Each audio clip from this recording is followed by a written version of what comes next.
আইন শৃঙ্খলা রক্ষার জন্য যত ইকুইপমেন্ট আছে, লজিস্টিক্স আছে, সবগুলোই আমরা ইউজ করেছি। দুপুরের পর থেকে সারা দেশব্যাপী হরতাল ও বিক্ষোভ মিছিল পালন করছে আওয়ামী লীগের সর্বস্তরের নেতাকর্মীরা।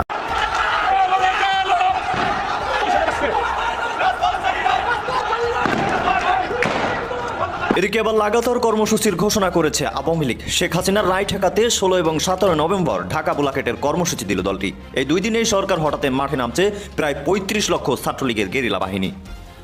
আগামী 17 নভেম্বর শেখ হাসিনার বিরুদ্ধে গণহত্যার মামলার রায় হবে। আজকে এটা বলা হলো আন্তর্জাতিক অপরাধ ট্রাইব্যুনাল থেকে। তা আজকে বলা হবে, সেই জন্য সারা দেশে যে পরিস্থিতি, তাহলে আর মাত্র কয়েকদিন পর 17 নভেম্বর, সেই দিন কি হবে? পালিত হয়েছে ঢাকায়, রাজধানী ঢাকায়। তাদের জন্য শেষ পর্যন্ত দিনটা সাফল্যের সাথে শেষ হলো না। তারা আরো দেখতে পেল আওয়ামী লীগ সদর্পে ফিরে এসেছে। কারণ আওয়ামী লীগের ঘনিষ্ঠ জনেরাই শেষ পর্যন্ত সিদ্ধান্ত নিচ্ছে যে সংবিধানটা থাকবে। আবারও ঢাকায় আওয়ামী লীগের তাণ্ডব শুরু। 17 তারিখে কিয়ামত ঘটানোর ঘোষণা। শেখ হাসিনার রায় ঠেকাতে এই কর্মসূচির ডাক দিলেন ছাত্রলীগ। তাহলে সেদিন কি ঘটতে চলেছে দেশে বিস্তারিত থাকছে পুরো ভিডিও জুড়ে, তাই না টেনে সম্পূর্ণ ভিডিওটা দেখে যাবেন। তার আগে একটা ছোট্ট রিকোয়েস্ট করে থাকবো, আপনি যদি এই চ্যানেলে এখনো নতুন হয়ে থাকেন তাহলে অবশ্যই চ্যানেলটাকে সাবস্ক্রাইব করে আমাদের সাথে থাকবেন, যাতে করে এমন নতুন নতুন আপডেট নিউজ সবার আগে আপনাদের হাতে পৌঁছে দিতে পারি। তাহলে চলুন বিস্তারিত দেখতে থাকি। আজকের এই ভিডিওটা খুবই গুরুত্বপূর্ণ। বাংলাদেশের 18-20 কোটি মানুষ যারা আছেন, ভোট যারা দিবেন তাদের।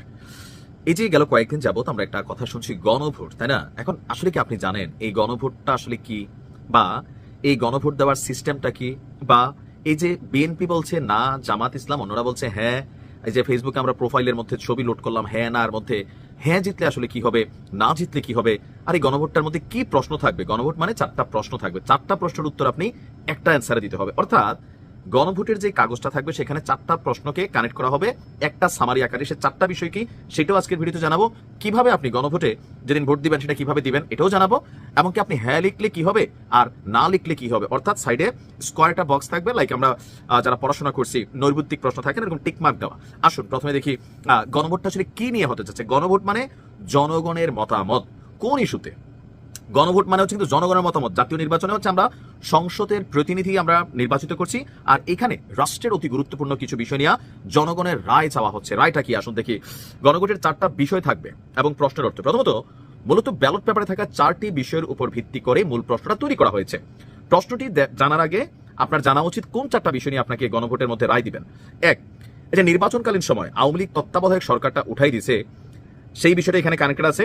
নির্বাচনকালীন সময়ে তত্ত্বাবধায়ক সরকার, নির্বাচন কমিশন এবং অন্যান্য সাংবিধানিক প্রতিষ্ঠান জুলাই সনদে বর্ণিত প্রক্রিয়ার আলোকে গঠন করা হবে। অর্থাৎ এই জুলাই সনদ নতুন একটা রূপরেখা দিয়েছে যে আগে যে সিস্টেমটা ছিল এখন সিস্টেমটা আলাদা হবে। সিস্টেমটা কি হবে সেটার জন্য জুলাই সনদ আপনাকে ভালো করে পড়তে হবে। এটা বিশাল বিস্তৃত বিষয় কিন্তু, যে এবারের নির্বাচন যেটা হবে সামনে থেকে সেটা কি জুলাই সনদে যে রূপরেখা দিয়েছে ওইটার আলোকে হবে কিনা।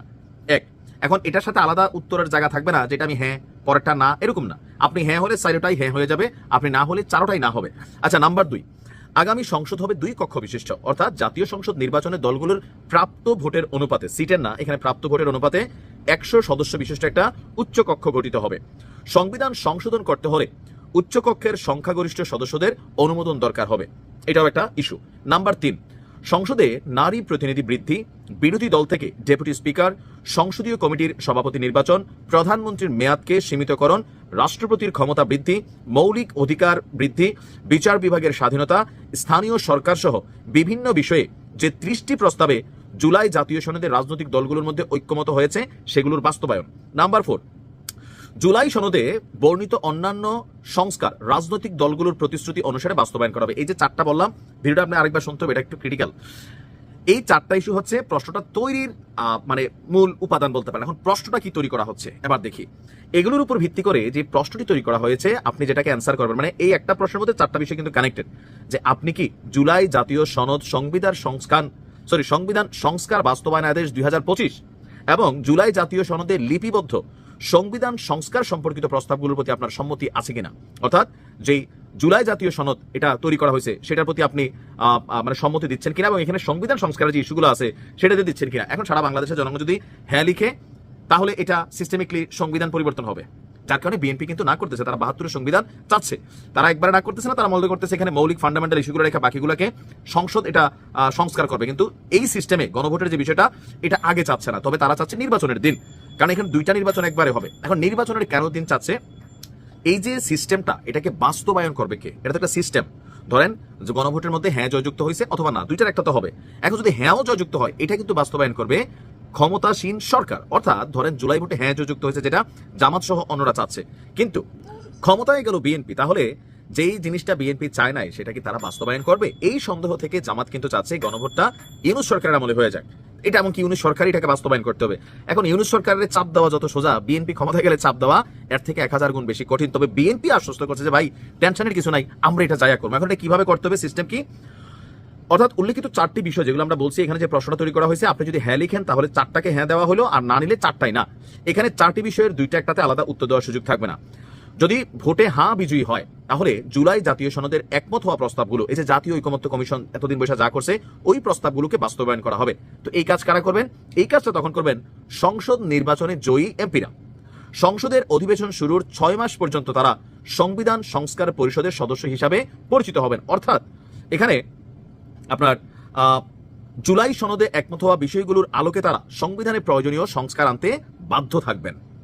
আরেকটু যদি বুঝিয়ে বলি, এখানে পেজ কি আছে, একটা উদাহরণ হচ্ছে গণভোটের ব্যালটে যে 4টি বিষয় থাকবে, তাতে শুরুতে উল্লেখ করা হয়েছে যে একটা আছে ধরেন প্রধানমন্ত্রীর মেয়াদ নিয়ে। বর্তমান সংবিধানের 4র্থ ভাগে প্রধানমন্ত্রীর মেয়াদ অংশে নির্দিষ্ট কোনো সময়সীমার উল্লেখ নাই, কিন্তু গণভোটে হ্যাঁ বিজয়ী হইলে সংবিধানে প্রধানমন্ত্রীর মেয়াদ সংক্রান্ত অনুচ্ছেদ সংশোধন করা হবে। তখন সেখানে যুক্ত করা হবে যে একজন ব্যক্তি প্রধানমন্ত্রী পদে যত মেয়াদ বা যতবারই হোক সর্বোচ্চ 10 বছর থাকতে পারবেন। কথার কথা, যেমন ধরেন এখন তারেক রহমান, তিনি প্রধানমন্ত্রী হইতে পারবেন। বিএনপি জিতলো, আগামী আরো 10টি ইলেকশন হলো, বিএনপি সেখানে 5টি ইলেকশনে জিতলো, তাহলে বিএনপি ক্ষমতা থাকবে কত?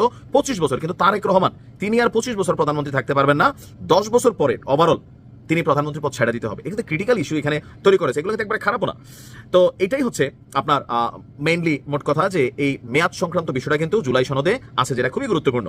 এখন উচ্চকক্ষ কিভাবে গঠিত হবে? 100টা যে উচ্চকক্ষ আছে সদস্য, সেটা আমি আগেই বলছি যে সারা বাংলাদেশে যারা মানে ভোট পাবেন, বিএনপি ধরেন এখানে আসন না, ভোট টোটাল 50% ভোট কালেকশন হতো, বিএনপি পাইলো 30, কথার কথা জামাত পাইলো 20, অথবা বিএনপি পাইলো 20, জামাত পাইলো 15, এনসিপি পাইলো 5, এইভাবে পাইলেন।